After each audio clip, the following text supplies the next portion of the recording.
Aula de prática de ensino, dia 2 de fevereiro de 2022, apresentação de trabalhos sob diretrizes curriculares que trabalham com as questões de ética na perspectiva da educação.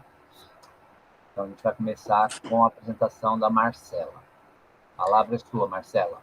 Professor, tá dando para me ouvir direitinho? Tá tendo alguma interferência? Não. Não, tá ótimo. Tá, o meu tema é o currículo em movimento, os pressupostos teóricos e metodológicos. Aí tem uma frase, né, que estava lá, inclusive, que o currículo está centralmente envolvido naquilo que somos, que nos tornamos e naquilo que nos tornaremos. Isso porque o currículo, na verdade, ele está ligado a várias questões econômicas, sociais, políticas, e ele visa também em quem, tipo, qual cidadão que se pretende formar na sociedade que se pretende construir e etc. Aí que eu vou começar explicando sobre o processo de construção desse currículo, como que funcionou. E desde o início dos anos 2000, começaram a existir várias reformas curriculares que foram feitas na rede pública aqui do Distrito Federal. E essas reformas, elas vão possuir várias variações conceituais de conteúdos, procedimentos, temas pedagógicos, enfim. E o currículo, ele vai evidenciar uma atualização histórica cultural própria, tanto dos professores quanto dos alunos. Então, é necessário que esses currículos se alinhem com as diretrizes curriculares nacionais da educação básica. E aí, ele vai ser de caráter experimental nesse primeiro momento e vai ser lançado em dezembro de 2010. E ele era ainda como um objeto de estudo. E aí, novas propostas e visões sobre o cotidiano da educação básica fazem a gente rever todo esse trabalho que é feito com as crianças, com os jovens, com os profissionais da educação e com toda a comunidade escolar no geral. E aí, lá no texto até está falando que para que esse currículo ele realmente seja considerado como um documento de identidade, foi necessária outras reformas, né? E aí a Secretaria de Estado vai começar em 2011 um movimento coletivo que vai envolver toda a comunidade escolar para discutir esse currículo, que tinha sido apresentado no ano de 2010. E aí ele ainda era experimental, né? Então eles estavam procurando uma nova forma de estruturar isso. E aí a discussão vai começar no começo de 2011, no primeiro semestre, com a avaliação dessa versão experimental do currículo, que tinha sido entregue no começo de 2010. E aí, em 2011, vão começar várias discussões sobre o currículo e as discussões dos grupos de trabalho do currículo, além de sugestões e estudos que foram feitos em parceria com a Coordenação Regional de Ensino e as instituições educacionais. Tá. E aí, em 2012, essas discussões continuaram, e eles elaboraram uma minuta, que era organizada por vários cadernos denominados de currículo em movimento. E eles foram submetidos às escolas porque eles queriam validar isso em 2013. E aí, em 2013, realmente houve o processo da validação dos currículos em movimento. E aí, nas unidades de rede pública, isso aconteceu meio que pela formação nas próprias escolas e pelas discussões que aconteciam ali também. E aí, ainda nesse ano de 2013, houve a reelaboração dos textos, usando a contribuição de outras instituições educacionais. Então, eles refizeram todo o texto. Aí, quando a gente fala no currículo em movimento, a gente também precisa entender que é necessário questionar os saberes e as práticas pedagógicas, porque quando a gente faz isso, existe uma discussão da função social da escola. E aí ela acaba rompendo com uma concepção conservadora da ciência e consegue entender que a educação, na verdade, é uma construção coletiva. Então, a expectativa que esse currículo traz é que os espaços consigam fazer a implementação do currículo para favorecer o pensamento, a reflexão dessas questões que estão aí, né? Aí no slide, para quem ensinar, o que ensinar, como ensinar e o que avaliar. Aí aqui são os pressupostos teóricos do currículo, que historicamente os currículos eles vão ter ideias de conjunto de disciplina, matéria, relação das atividades que vão ser desenvolvidas, os resultados que são esperados, etc.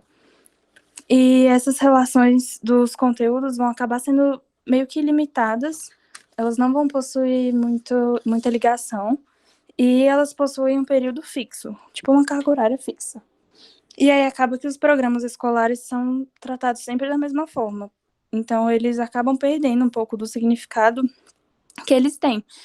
E acabam não mostrando muito bem a função social da escola, que geralmente ela é muito deixada de lado, né, essa função.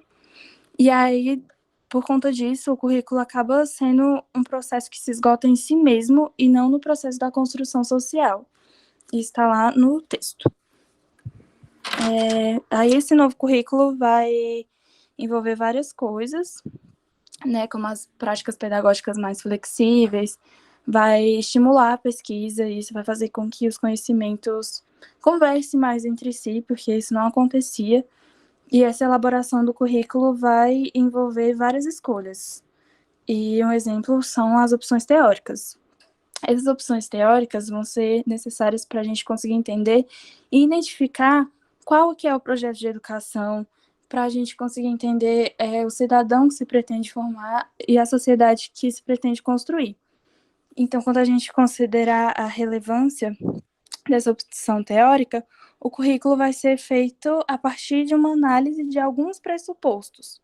Então, tipo, ele vai ter que analisar, sei lá, o cenário econômico, o cenário político, o cenário social, porque tudo isso acaba refletindo na educação, e também é necessário redefinir alguns referenciais curriculares comuns.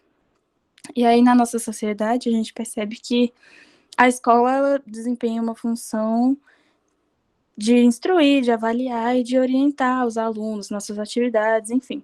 E aí a proposta da educação integral vai começar a existir, e ela vai compreender a ampliação dos tempos, espaços e oportunidades educacionais.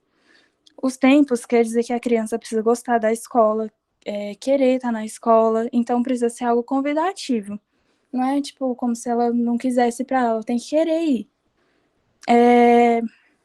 Os espaços é que a escola não é só um espaço físico, porque ela tem uma organização de trabalho, uma postura, uma disciplina, um modo certo de ser, de falar, enfim. E aí a educação integral vai trazer diversos ambientes, diversas situações de aprendizagem diferentes, e as oportunidades porque é um direito da pessoa ter oportunidade e educação básica. E aí, calma aí, professor, acho que já pode passar. Os princípios da educação integral são a integralidade, o diálogo entre a escola e a comunidade, territorialidade, trabalho em rede, etc. E aí, aqui a gente vê que o currículo da educação básica é fundamentado na pedagogia histórico-crítica e na psicologia histórico-cultural, onde vão ter vários fatores que influenciam, que é aquela mesma coisa que eu falei agora, que é a realidade social, econômica, enfim. E aí, com isso a gente consegue perceber que o currículo não pode deixar de considerar todo um contexto social. Então, ele vai ter que analisar o contexto social dos estudantes, enfim. E aí, para isso, a gente precisa ter uma democratização do acesso à escola, à educação, para algumas classes específicas. E aí, aqui, os eixos transversais é porque as escolas muitas vezes acabam excluindo histórias, até mesmo apagando, né? Histórias de pessoas indígenas, de crianças, de mulheres, enfim, de tudo uma galera, né? Isso acaba reforçando que alguns conhecimentos podem ser mais importantes do que outros, não que sejam, mas às vezes a gente tem até essa impressão quando tá lá na aula, por exemplo, e aí a gente tem uma aula de, sei lá, de qualquer coisa e não tem uma aula sobre, igual que a gente falou daquela última vez, dos deuses africanos, que uma coisa era muito bonito você saber dos deuses gregos, mas dos africanos já era meio assim, né? E aí é isso. E aí, para isso tudo, a gente precisa entender que a escola e a educação, elas têm a ver com questões muito mais amplas do que a gente acha. E aí as escolas são os encontros das crenças, etnias, e das pessoas. Então, é necessário que exista o respeito mesmo que tenha o ensino sobre isso tudo. E é isso, professor. Aí aqui são as referências, né? E só isso.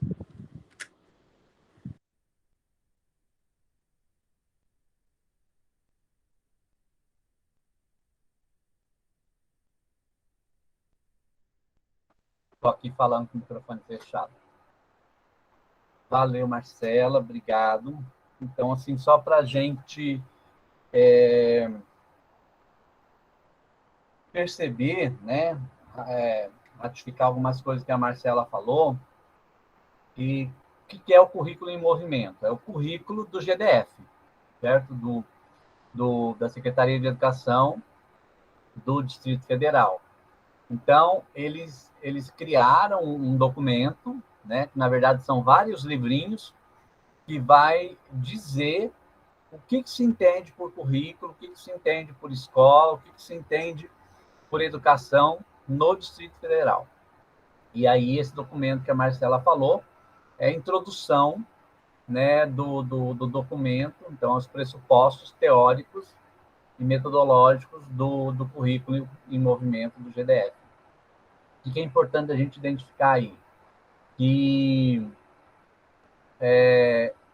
o GDF, então, está assumindo que a educação do Distrito Federal é uma educação que parte do pressuposto da teoria crítica, né, da teoria histórico-crítica, e que todo processo educativo que tem que ser feito nas escolas tem que ser feito a partir dessa concepção, tá? Então, é muito importante a gente ter claro isso, que vai seguir as leis federais, vai seguir as leis que estão aí implementadas, mas que numa dimensão de uma formação histórico-crítica, de uma formação crítica dos alunos, seja desde a educação infantil, lá dos pequenininhos, até o final do ensino médio. Então, assim, é um documento muito importante, todo professor tem que conhecer, todo professor deve conhecê-lo, porque lá vai dizer, inclusive, a hora que chegar lá na questão do ensino médio, da química, vai dizer, então, quais são os conteúdos e como que esses conteúdos devem ser trabalhados, quais são os objetivos de trabalhar determinados conteúdos dentro do Distrito Federal. Então, cada estado tem o seu projeto curricular. O do GDF chama Currículo em Movimento, tá? Então, isso é muito importante para a gente saber, para a gente ter bem claro. E a Marcela explicou bem aí esses pressupostos, né? Então, ele parte dessa dimensão da formação de um cidadão crítico, de um cidadão que vai transformar a sociedade. Aí vocês podem falar assim, professor, mas isso lá na escola não acontece, né? Quem vem de escola pública e tal. Se não acontece, está errado, porque esse é o documento oficial que oficializa como é que é a organização curricular no Distrito Federal. Então, é importante ter isso bem claro. Ok, Marcela, quer falar mais alguma coisa, complementar a sua apresentação?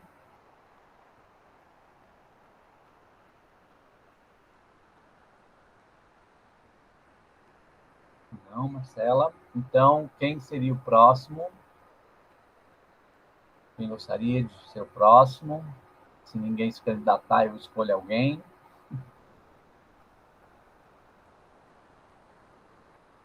Gabriel, pode ser você?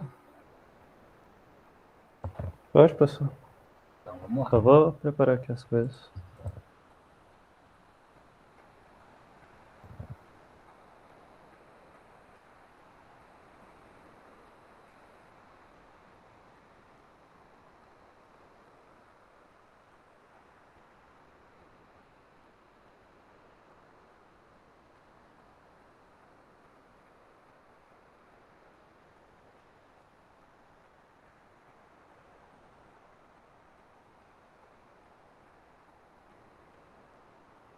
Ok, Gabriel. Tá aparecendo? Tá. Tá. Bom, eu vou falar sobre as diretrizes curriculares nacionais para educação de escolas quilombolas. E primeiro eu vou começar sobre o conceito de quilombos, que a palavra quilombo ela é originária de uma língua africana, a Banto Ubundu, a língua, da tribo do povo Uvibundo. E essa palavra ela se refere a uma instituição sociopolítica militar, mas atualmente a palavra quilombo não se refere a isso. Ela tem a origem disso, mas não se refere a isso. E segundo alguns antropólogos, na África, atualmente, quilombo só quer dizer uma associação de homens, que é aberta a todas as pessoas. E segundo o artigo 2 do decreto número 4.887 de 2003, é considerado um quilombo aqui no Brasil os grupos étnicos raciais que, segundo os critérios de autoatribuição com trajetória histórica própria, dotado de relações territoriais específicas com presunção de ancestralidade negra relacionada com a resistência à opressão histórica sofrida. Ou seja, é um povo que eles se identificam como um povo por si mesmo e que eles têm um histórico de luta contra a escravidão e opressão. E que eles se encontram em um determinado local. É assim que seria assim a classificação de quilombo segundo esse decreto.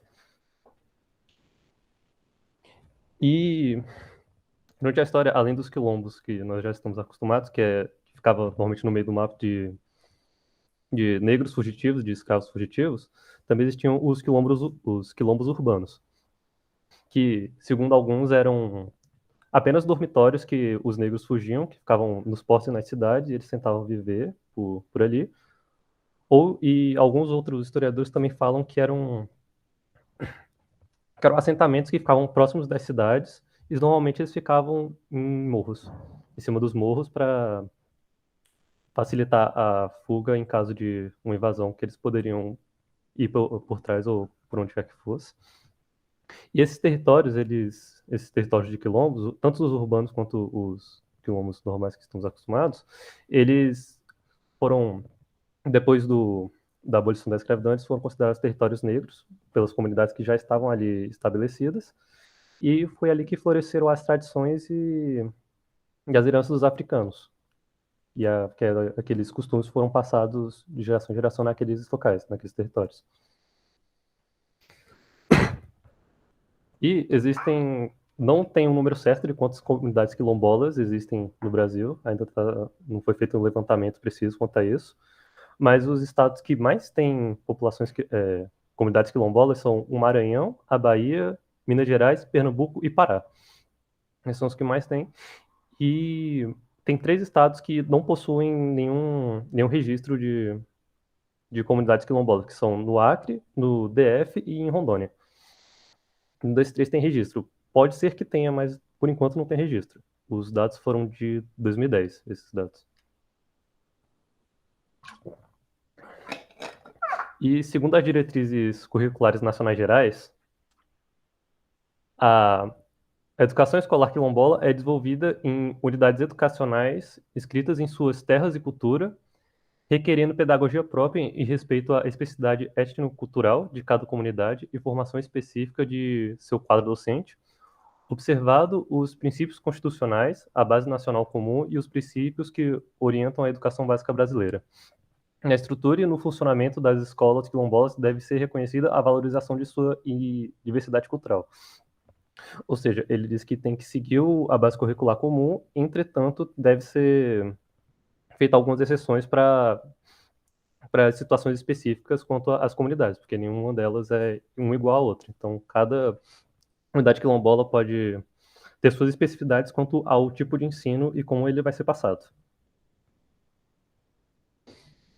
E sobre os dados escolares, em 2010 existiam 1.912 escolas em territórios quilombolas, e dessas 1.912 escolas, 23 eram particulares e todas as outras eram públicas. E das públicas, apenas uma era de nível federal. E dentro dessas escolas tinha 31.943 funções docentes, que a função docente é um professor, algum profissional que trabalha na escola, que não necessariamente são 31.943 empregados. O mesmo empregado pode aparecer mais de uma vez aí, porque a função docente, ela é em relação a, ao cargo que ele está ocupando. Por exemplo, se um professor ele é tanto professor de filosofia e sociologia, ele vai aparecer como se fosse dois, mas na verdade é só um empregado, um docente.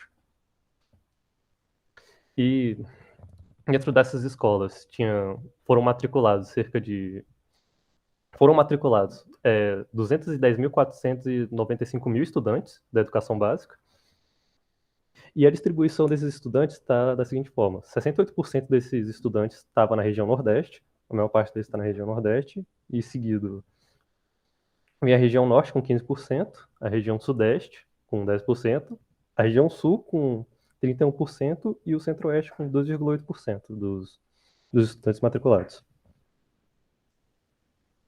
E a lei do direito à educação, que assegura a educação, e segundo a Constituição de 88, no artigo 208, inciso 7, parágrafo 3, o poder público, ele reinserça os educandos do ensino fundamental, fazer a chamada e zelar junto com os pais ou responsáveis pela frequência escolar. Ou seja, tanto o dever do poder público quanto dos pais e responsáveis que façam os alunos estarem presentes nas escolas e frequentarem ela. E também na Constituição de 88, no artigo 210, que diz que serão fixados conteúdos mínimos para o ensino fundamental de maneira a assegurar a formação básica comum e respeito aos valores culturais e artísticos nacionais e regionais. Ou seja, na própria Constituição já assegura que deve ser respeitado as especificidades de cada região e de cada cultura. Não.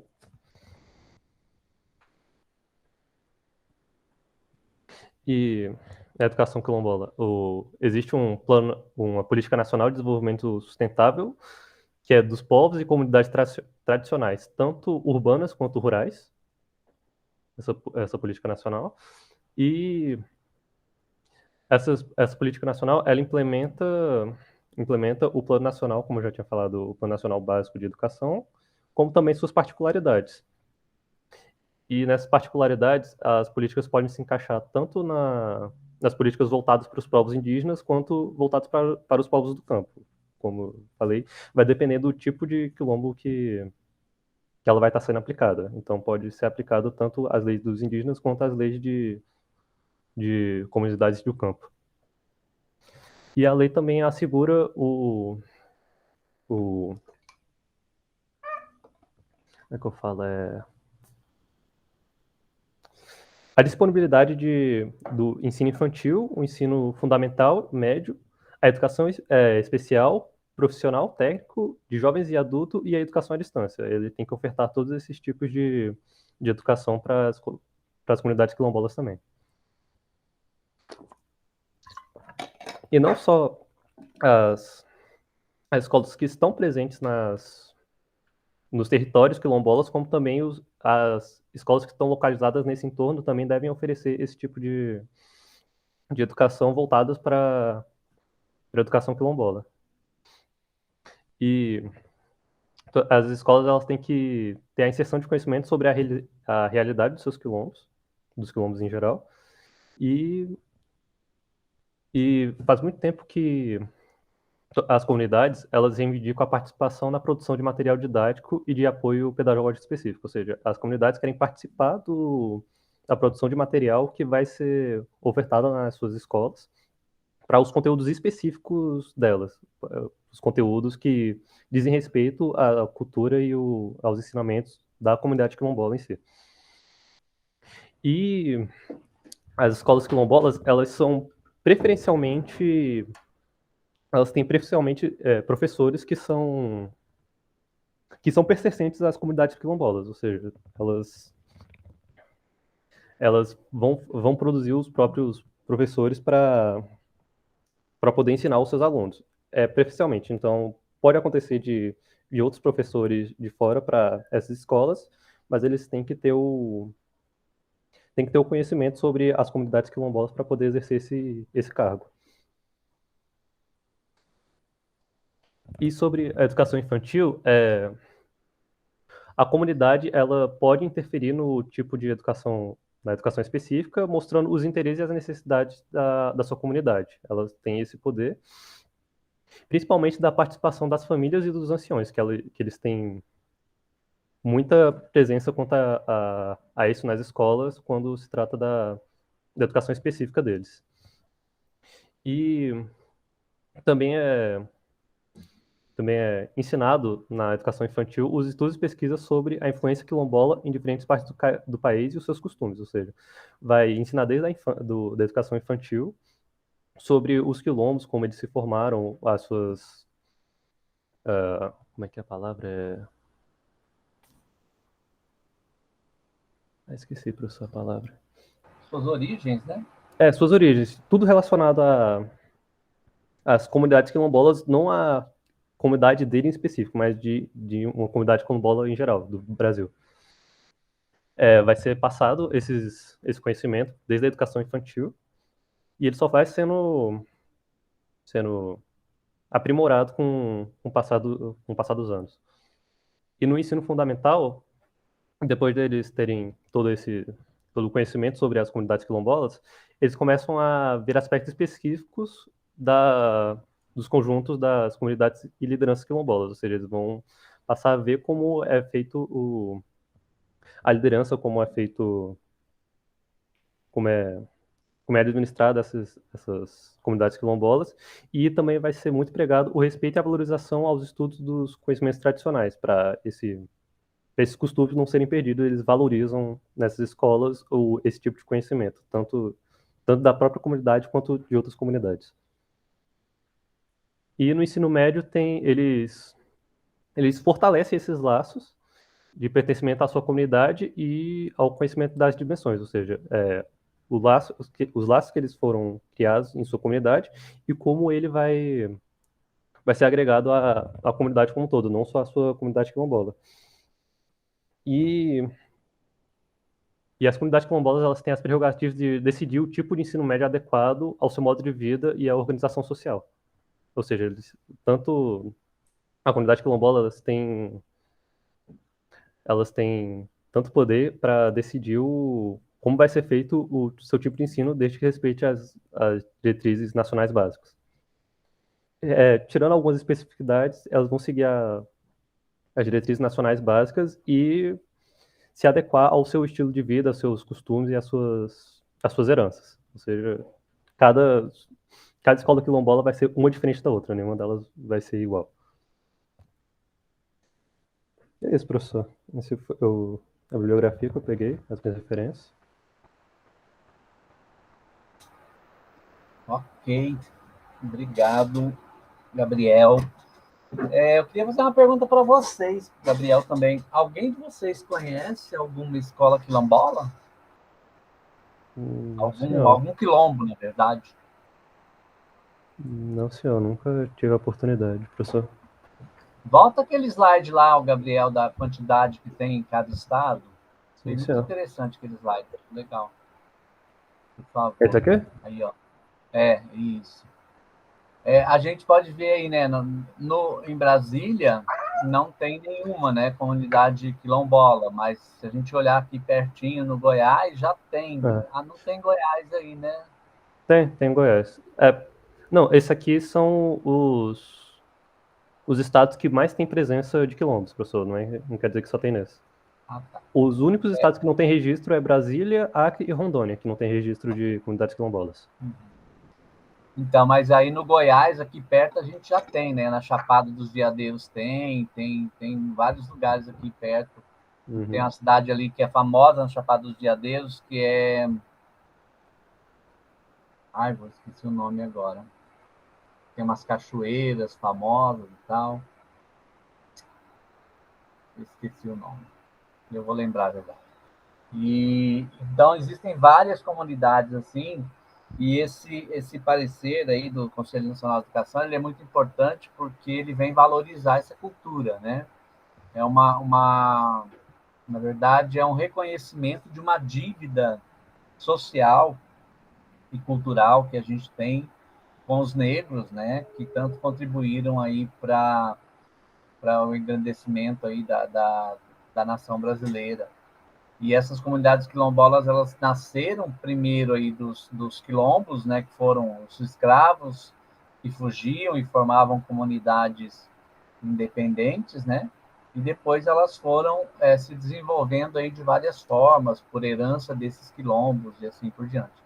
Então, assim, tem muita cultura ali própria daquele povo que se formou ali, tem muita cultura própria que se desenvolveu em função das atividades agrícolas que foram sendo criadas ali, do jeito que aquele pessoal se desenvolveu e assim por diante. Então é muito legal assim ter uma lei que garante a essas comunidades, né, uma educação específica para essa comunidade. Então, do mesmo jeito que tem para indígena, tem também para os quilombos, né, para os quilombolas aí, quilombolas. E aí quem vai definir como é que vai ser o currículo dessas escolas, como é que vai ser? Existe uma definição geral, nacional, né, federal. Existe uma definição estadual, mas existe também um espaço para que cada escola defina as suas diretrizes curriculares mais locais. Então, os quilombos aí eles têm garantidos essas diretrizes. Não é muito comum hoje, mas tem alguns lugares que os quilombos têm uma linguagem própria, né? Tem um formato, uma forma de falar que é específica do quilombo. Então, é muito interessante que os alunos também aprendam, que isso seja reforçado na escola, para que não se perca essa cultura, né? É muito interessante, assim, essa ideia nesse sentido aí, para que as coisas se concretizem no sentido de valorização mesmo de uma cultura, né? Então é isso. Não sei se alguém quer fazer alguma pergunta, se o Gabriel quer complementar alguma coisa que ele não tenha falado. É mais uma dúvida que eu fiquei para o senhor quando estava lendo o documento. É que, como eu falei, os professores das escolas quilombolas, eles têm a preferência para pessoas que morem no próprio quilombo. Só que aqui na formação naquele documento que eu usei como referência, ele diz sobre a formação dos professores. E, peraí, deixa eu procurar aqui no documento, professor. Pedir. Formação dos professores, aqui, ó. Aqui, ó. Aqui no documento diz assim: a realização desse levantamento permitirá à União, aos Estados e ao Distrito Federal e aos municípios ações coordenadas e articuladas para a oferta de formação de magistério em nível médio para os docentes que ainda não concluíram o ensino básico e que atuam nas escolas, bem como a formação de nível superior para aqueles que já cursaram o nível médio, mas ainda não possuem tal qualificação. Eu não entendi muito bem o que isso quer dizer. Então, é o seguinte, porque nessas escolas, como elas são muito afastadas, geralmente, dos grandes centros, quem é que dá aula? Quem tem qualquer tipo de conhecimento. Então, às vezes, a pessoa tem um conhecimento, mas não tem formação específica. Então, ela não é, às vezes, não tem nem o ensino médio completo, mas ela é uma pessoa na comunidade que domina a língua, que sabe ler, escrever e tal, então ela se torna professor por uma questão de falta, de não ter outro professor, né? E aí as universidades, principalmente as universidades federais, elas têm como função fazer a formação desses professores, né? Seja por curso de capacitação, seja por cursos de alternados que fala, que é uma parte específica à distância e outra parte presencial. Então, as universidades elas devem criar formas de capacitar esses professores que já são da comunidade, que já estão na comunidade, que já atuam como professor. Por isso que naquele slide lá que você colocou, pessoas que atuam com função, né? Alguma coisa nesse sentido, assim. Não. Isso é mais para contagem de função, professor. Então, aí, exatamente. Ó. Então, a pessoa não tem uma formação, por exemplo, não tem um professor de química lá, mas ela vai atuar como professor de química, entendeu? Mesmo sendo, de repente, um pedagogo, porque é o que tem na comunidade. Então, a pessoa vai... a ideia é capacitar essas pessoas para que elas fiquem na comunidade e continuem atuando na comunidade. Para que elas, normalmente, que é muito comum que a pessoa sai da comunidade para se capacitar e aí nunca mais ela volta para a comunidade. Então, a ideia é que seja feito um trabalho onde essa pessoa seja capacitada na própria comunidade e automaticamente que ela continue na comunidade. Ela vai contribuir com a sua ação ali dentro daquela comunidade. Então, é nesse sentido. Esclareci, Gabriel, sua dúvida? Não, sim, senhor. É só porque no documento ficou meio confuso como foi colocado, eu não estava entendendo. É isso mesmo. Então, tem alguns programas aí, por exemplo, tem um que chama UAB, Universidade Aberta do Brasil, que a maioria das universidades federais participam, e elas ofertam, então, cursos específicos, por exemplo, vai dar um curso de artes para professores quilombola, para professores indígenas, para os professores que estão lá nessas comunidades. Então, ao invés do professor vir para os grandes centros para cursar, o professor da universidade vai para lá fazer o curso lá na comunidade, capacitar essa pessoa lá na comunidade. Então, o mais próximo possível. Às vezes, concentrando em algumas comunidades e tal, mas nesse sentido aí, de capacitar as pessoas que já estão lá. Ok, obrigado então, Gabriel. Muito boa apresentação. Acho que atingiu os objetivos, era isso mesmo, era trazer para a gente essa questão e para a gente estar alerta, estar atento. Né? De repente, um dia vocês podem mudar para algum estado e, de repente, vão trabalhar numa comunidade quilombola. E aí vocês precisam, pelo menos, conhecer que existem direitos específicos para essa comunidade e as escolas dessas comunidades. Vamos lá, quem vai ser o próximo? Pode ser você, Emanuele? Pode sim. Eu vou transmitir aqui a tela, só um momento.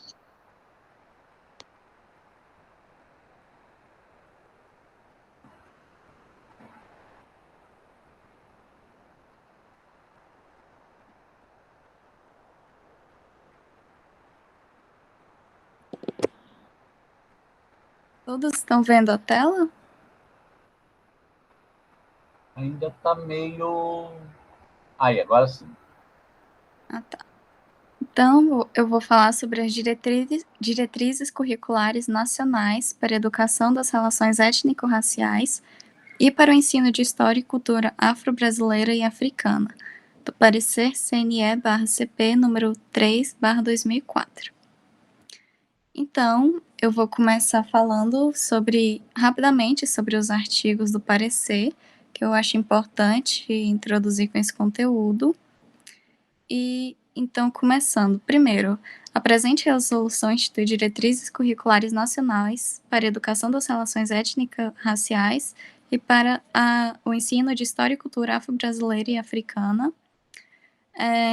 Segundo, as diretrizes curriculares nacionais para a educação das relações étnico-raciais constituem-se de orientações, princípios e fundamentos para o planejamento, execução e avaliação da educação. Terceiro, será desenvolvido por meio de conteúdos, competências, atitudes e valores a serem estabelecidos pelas instituições de ensino e seus professores. Quarto, os sistemas e estabelecimentos de ensino poderão estabelecer canais de comunicação com grupos do movimento negro, grupos culturais negros, instituições formadoras de professores, núcleos de estudos e pesquisas, etc. Artigo 5º. Os sistemas de ensino tomarão providências no sentido de garantir o direito de alunos afrodescendentes de frequentarem estabelecimentos de ensino de qualidade. Agora eu vou passar para o próximo, resumir rapidamente. Sexto, os órgãos colegiados dos estabelecimentos de ensino, em suas finalidades, responsabilidades e tarefas, incluirão o previsto exame e encaminhamento de solução para situações de discriminação.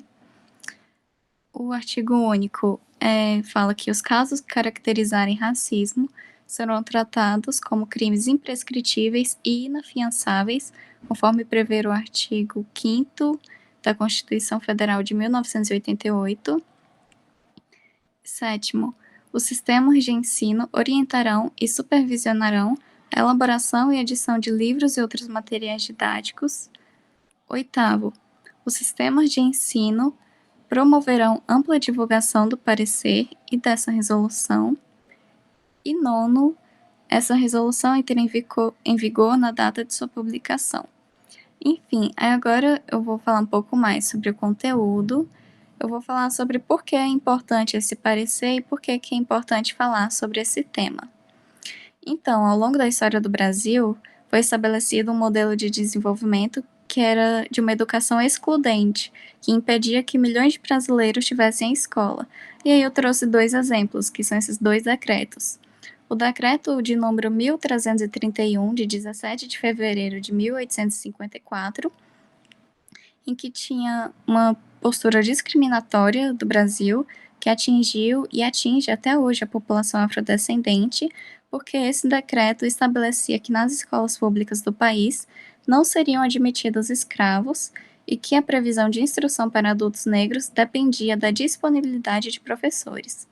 E ainda teve esse decreto de número 7031, IFEM-A, de 6 de setembro de 1878, que ainda estabelecia que os negros só podiam estudar no período noturno, e ainda assim várias estratégias foram montadas para impedir o acesso pleno dessa população aos bancos escolares.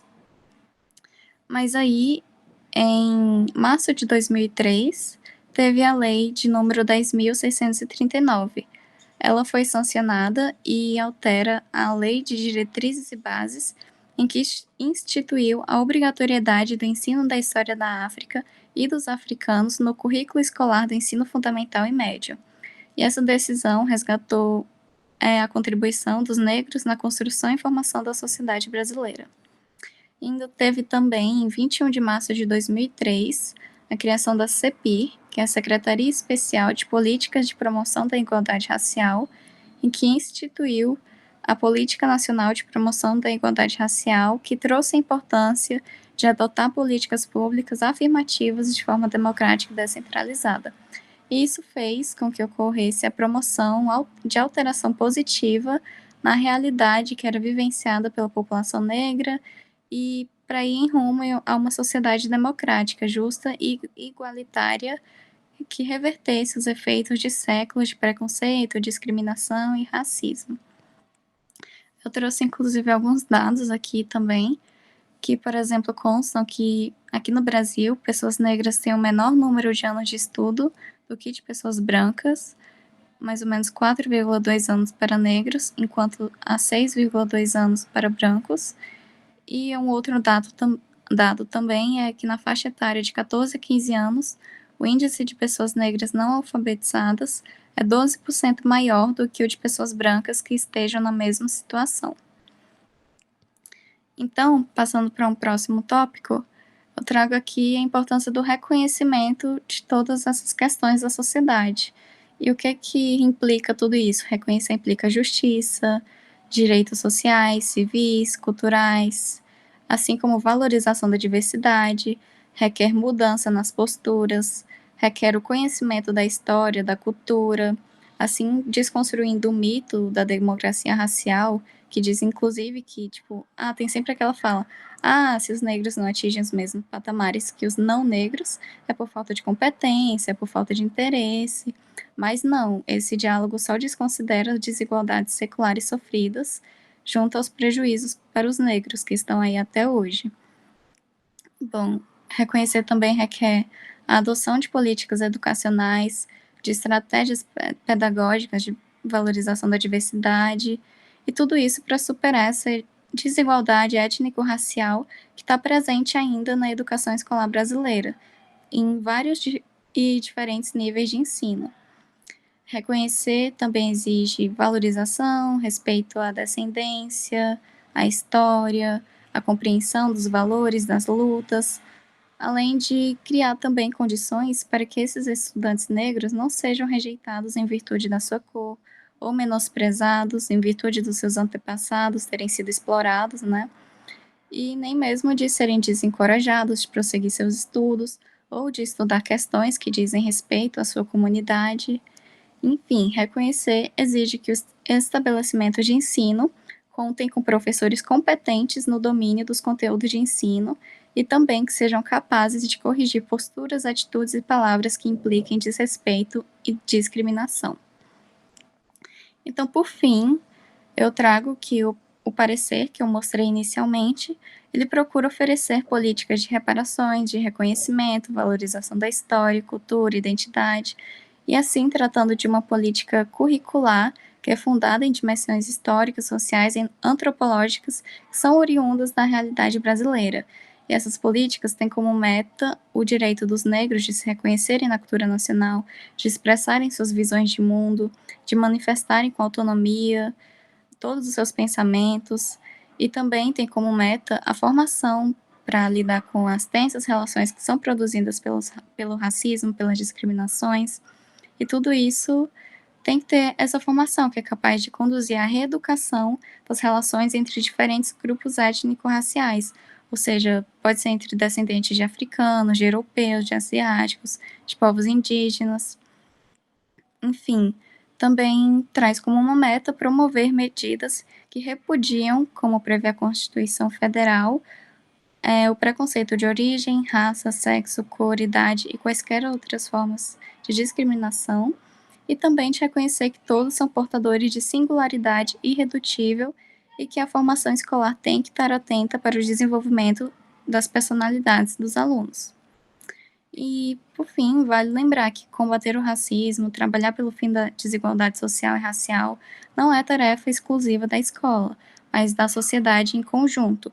Mas claro que a escola tem um papel fundamental para a eliminação das discriminações quando proporciona, por exemplo, acesso a conhecimentos científicos, a registros culturais, a conhecimentos avançados.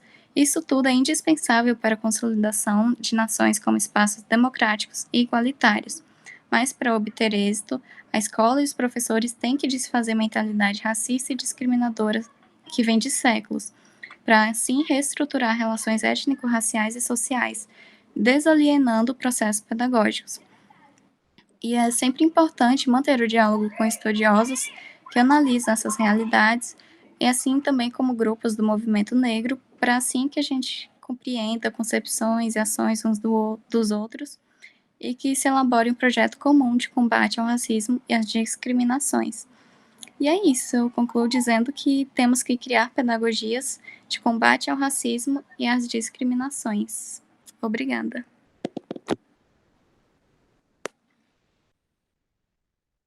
Obrigado, Emanuele. Muito legal sua apresentação. Queria fazer uma perguntinha para vocês, né? Vocês tiveram na educação básica de vocês, no Fundamental 2 e no médio, alguma coisa específica, algum conteúdo específico sobre história afro-brasileira e africana, sobre questões aí da cultura africana, seja em arte, seja em história ou em qualquer outro componente curricular?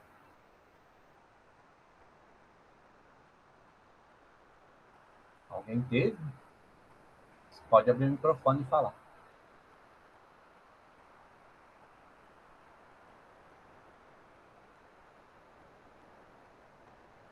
A Emanuele está falando que no ensino médio, né, foi abordado, mas no ensino fundamental... Ah, tá, aquele dia 20 de novembro, né, o dia da consciência negra. Legal, Emanuele. Alguém, gente, teve alguma outra experiência, lembra de ter trabalhado esses temas e tal? Por que eu estou perguntando isso? Porque, olha, a lei é lá de 2004, né? vocês passaram pelo ensino fundamental 2 e ensino médio depois disso, bem depois disso, né? E, na maioria dos casos, ainda não é cumprido, ainda não é feito, ainda não se fala disso, salvo raríssimas exceções em algumas escolas. Então, assim, é preciso ainda a gente trabalhar muito isso na cabeça dos professores, né? Para que esse tema seja um tema recorrente, para que esse tema não seja só um tema lá de história e de artes, mas que seja um tema de todas as áreas, né? Então, em química, dá para falar sobre isso? Dá para falar sobre isso. Quando você fala de pigmentação, quando você fala de é, cores, uso de cores e assim por diante, né? Usa os exemplos também das culturas, não só das culturas que a gente chama de... Ai, fugiu a palavra. Eurocêntricas. Eurocêntricas são as culturas herdadas da Europa, né? Já que a gente teve a colonização portuguesa e tal. Mas a gente tem que falar também dessa cultura africana, porque grande parte do nosso povo, a gente já discutiu isso aqui em outras aulas, né? Eles têm raízes nessa cultura africana e precisa, então, a gente precisa valorizar isso, a gente precisa, de certa forma, trazer à tona, né, para conseguir dar elementos de importância para essa cultura e para que essas pessoas se sintam incluídas nessa dimensão que não é de brancos, né, mas é uma dimensão de gente, de pessoas. Inclusive, dá para citar os importantes químicos, sim, que fazem parte dessa minoria aí, né, que nunca foram muito citados, exatamente. Por quê? Porque a história da química também é uma história eurocêntrica, né? Trazendo só elementos aí da cultura europeia. E aí, de certa forma, despreza os elementos da cultura que não seja europeia. E tem muita coisa lá, né? Por parte dos africanos que contribuíram aí para o desenvolvimento da química e de outras áreas de conhecimento, né? Então é muito importante isso, tá? A gente está atento para isso, porque, olha, é uma lei de 2004, nós vai fazer quase 20 anos essa lei, né? E ela ainda parece que não chegou lá no chão da escola, no dia a dia da escola. Então, acaba ficando uma coisa assim mal resolvida, mal elaborada, né? E mal divulgada, né? E quando algum professor tenta trazer isso à tona, parece que ele é o revoltado da história, o que está criticando tudo e que não concorda com nada, né? E não é bem isso, não é esse o foco, mas é o contrário disso, né? É uma dimensão de, de perceber essa importância dos elementos aí para constituírem essa formação geral, essa formação que contribui aí para uma caracterização da cultura, né, que faz parte dessa formação, dessa miscigenação da cultura brasileira. Bom, ok? Mais alguma pergunta, algum questionamento? Manuele quer complementar alguma coisa? Tranquilo, por enquanto. Vamos lá, então, Guida. Tá dando pra me ouvir, professor? Tá. Eu não tô conseguindo entrar por essa conta no computador, aí eu vou logar na minha outra só pra eu poder apresentar pelo computador, tudo bem? Tranquilo, sem problema.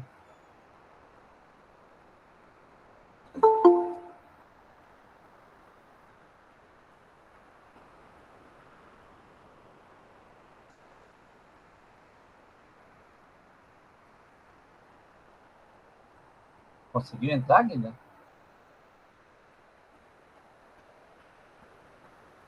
Acho que o senhor. Ah, foi. Conseguiu. Foi.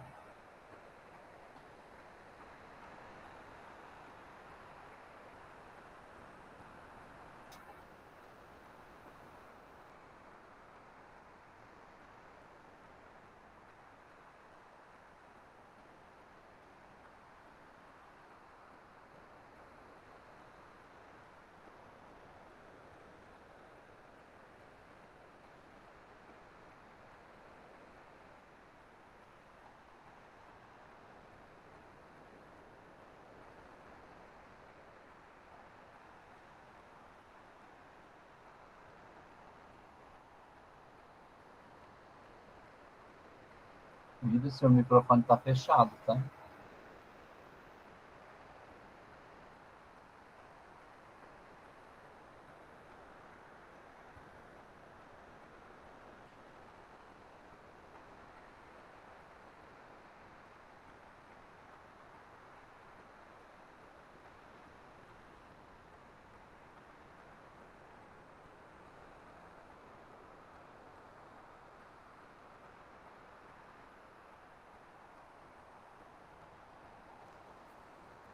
O computador, ele tá falhando, eu tô tentando arrumar aqui. Tranquilo.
Ah, tá. Tudo bem. Você não quer falar, Guida, mesmo sem estar apresentando? Se você conseguir falar do seu tema e tal, fazer uma explanação, a gente faz uma discussão dele aqui e tudo bem. Mesmo sem apresentar. Depois você me manda a apresentação pelo e-mail.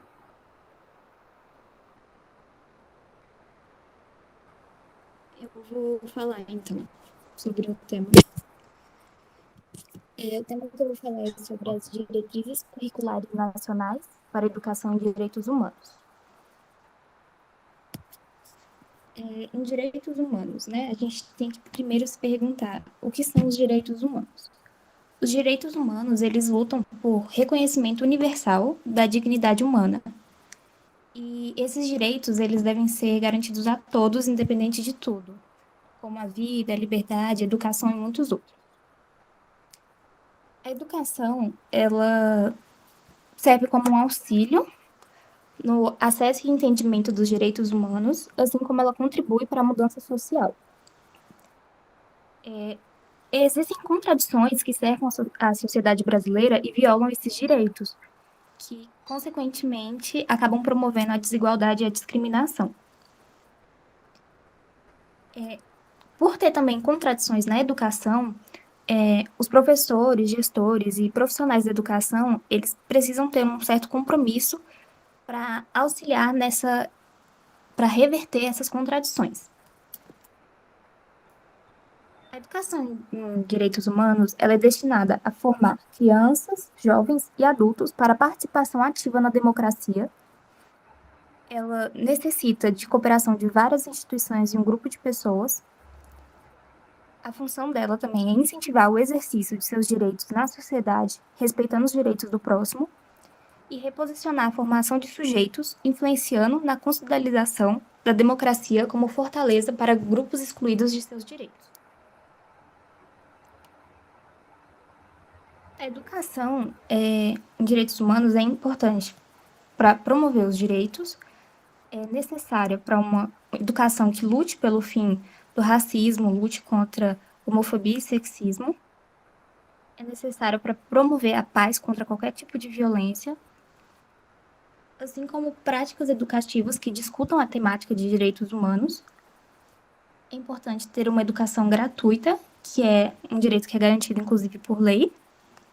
E o acesso à educação, ele pode ser determinado por cada país, baseado nos direitos humanos determinado por cada país.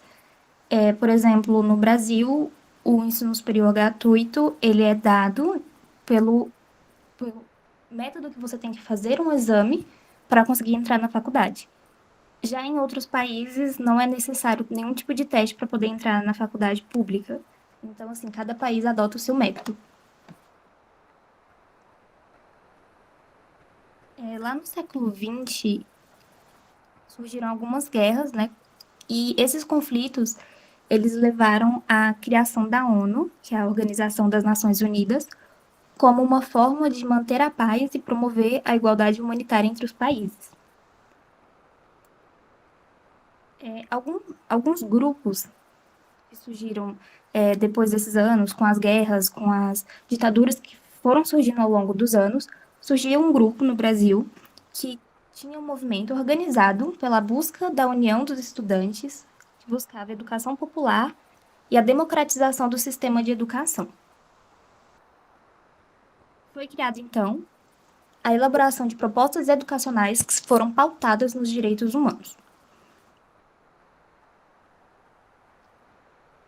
O Programa Nacional de Direitos Humanos surgiu um tempo depois, que é um programa do governo brasileiro que tem a principal função de redirecionar ações governamentais, criação de programas sociais e muitos outros voltados para os direitos humanos. Então, eles são responsáveis por direcionar todas as pautas para direitos humanos.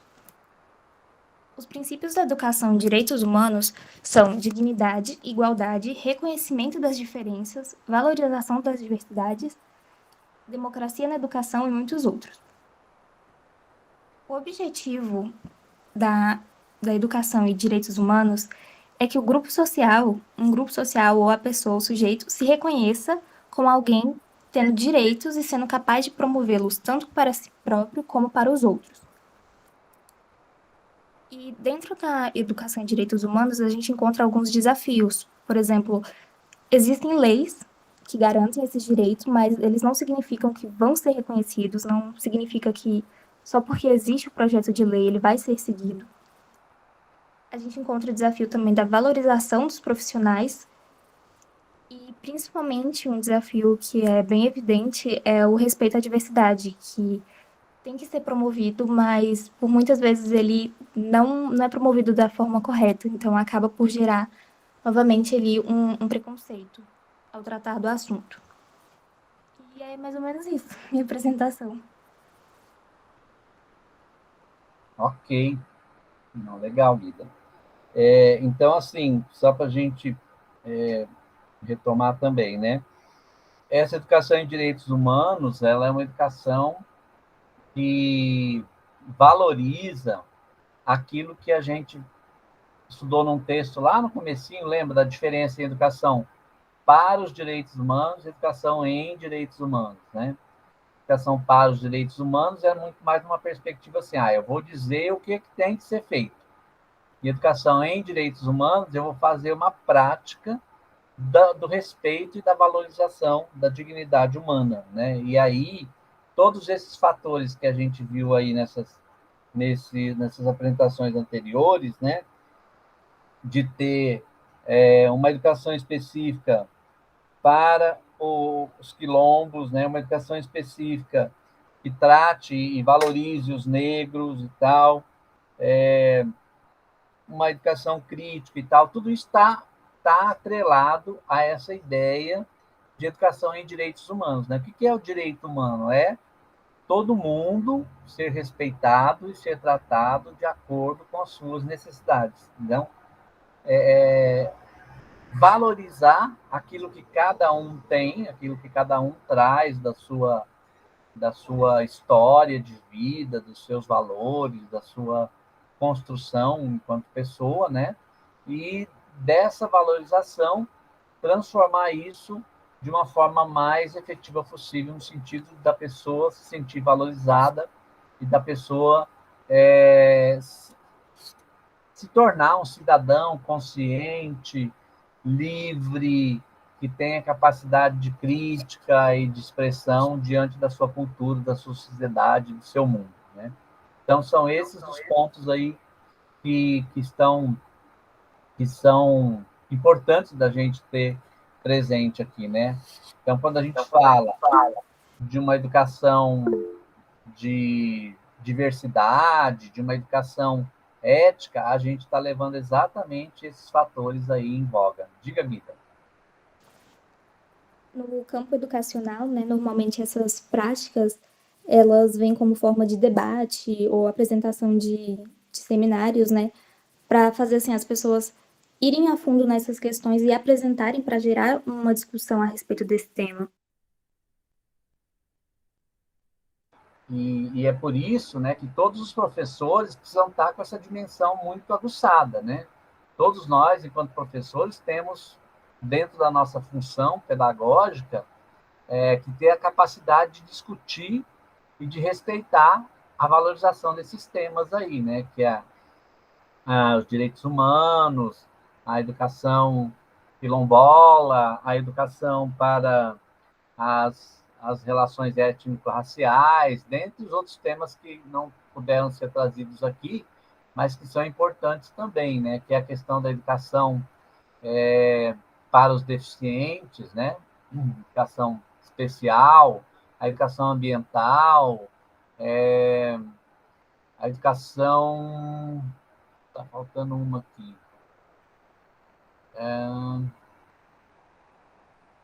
Não sei. Não, acho que eu falei de todas. Então, assim, todos esses formatos aí, ou todos esses pareceres e essas diretrizes que o Conselho Nacional de Educação aprova, elas vêm no sentido de valorizar o ser humano nas suas individualidades, nas suas diferenças, naquilo que cada grupo, que cada povo, que cada cultura apresenta, e, ao mesmo tempo, trazendo essa dimensão de uma formação cultural que a gente tem, que é uma formação cultural muito ampla, muito diversificada, né? E aí a gente, enquanto professor, precisa estar preparado e capacitado para compreender esses elementos aí necessários dessa formação diversa que a gente tem, desse tamanho de país que a gente vive, né? Então, assim, mas aqui no Distrito Federal não tem isso, não tem educação quilombola, mas nada impede de amanhã, morando em outro estado, e ir trabalhar numa escola que seja quilombola. Se você nunca ouviu falar disso, você precisa estar atento para perceber e para respeitar essas culturas e essas diferenças culturais que existem aí de um grupo, de um povo para outro, né? Então é muito importante isso. Não sei se alguém tem alguma pergunta para a Guida, ou se a Guida quer complementar a fala dela.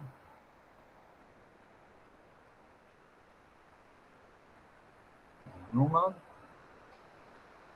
Bom, gente, então, a gente encerra aqui a nossa disciplina, né? Na verdade, hoje é a nossa última aula.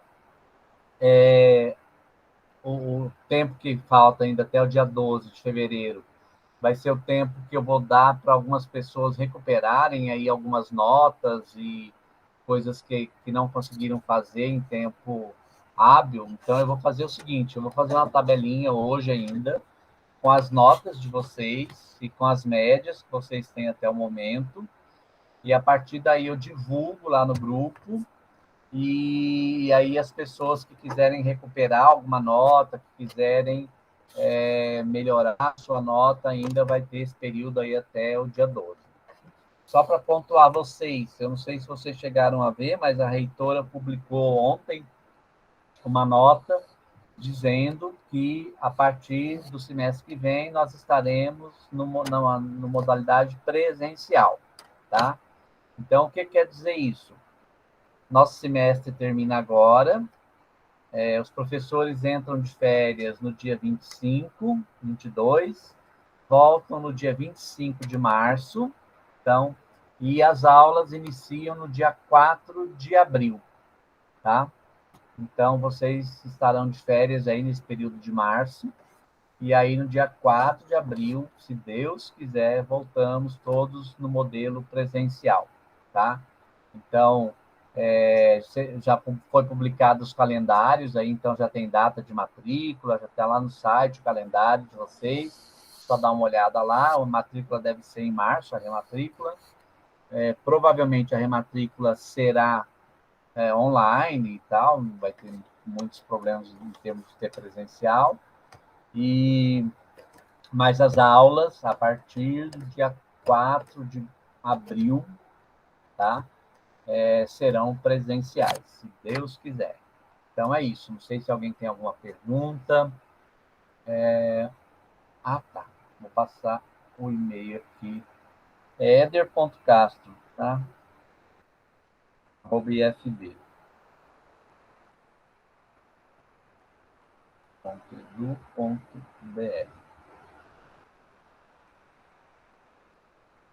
Então é isso, gente. Não sei se alguém tem alguma pergunta, se alguém tem alguma dúvida. Eu vou passar lá essa tabelinha com as notas de todos os trabalhos. Eu vou conferir lá agora no NEAD se alguém mandou trabalho depois que eu já tinha conferido, né? Se